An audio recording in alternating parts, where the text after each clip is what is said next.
Has the Red Sea become the new hotspot for maritime insecurity?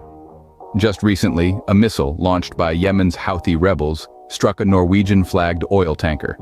This wasn't just an isolated incident, but an expansion of the rebels' campaign targeting ships near the Bab el-Mandeb Strait. Before going forward, please subscribe for latest update. This strait is more than just a narrow waterway. It's a lifeblood for global trade, connecting the Indian Ocean to the Mediterranean via the Suez Canal.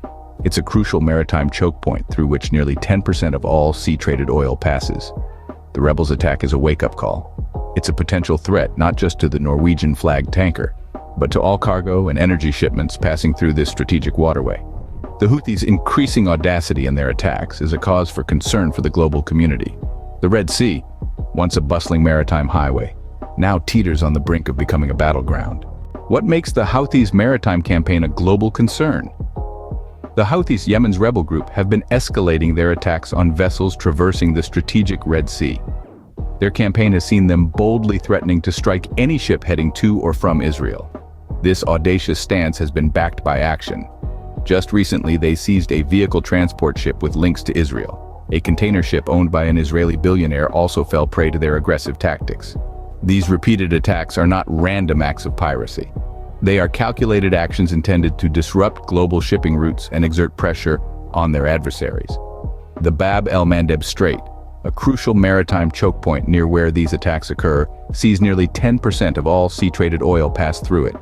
The international community is understandably nervous. Countries worldwide are growing increasingly concerned about the Houthis' maritime campaign and its potential to impact global shipping and energy supplies. The Houthis' threats are no longer just regional concerns. They have taken center stage in global maritime security discussions. How are global powers responding to this escalating threat? Amidst the rising tensions, the global community has been quick to respond. The United States and France in particular have shown their commitment to maintaining peace and security in the region. The U.S. military, on receiving the distress call from the Norwegian tanker, dispatched the destroyer USS Mason. This swift response was a clear message to the Houthis and the world at large about America's commitment to maritime security. Meanwhile, the French military has also been proactive in countering these threats. In a recent incident, the French frigate Frem Languedoc intercepted and destroyed a threatening drone originating from Yemen. This action demonstrates France's resolve to actively combat any threats to maritime peace. In an attempt to de-escalate the situation and prevent further attacks, a tentative ceasefire has been put in place between the Houthis and the Saudi-led coalition. This ceasefire is essential to the stability of the region and to the safety of maritime trade, considering that nearly 10% of all oil traded at sea passes through the Bab el-Mandeb Strait. As the maritime threats in the Red Sea escalate, the world watches closely, anticipating the next move.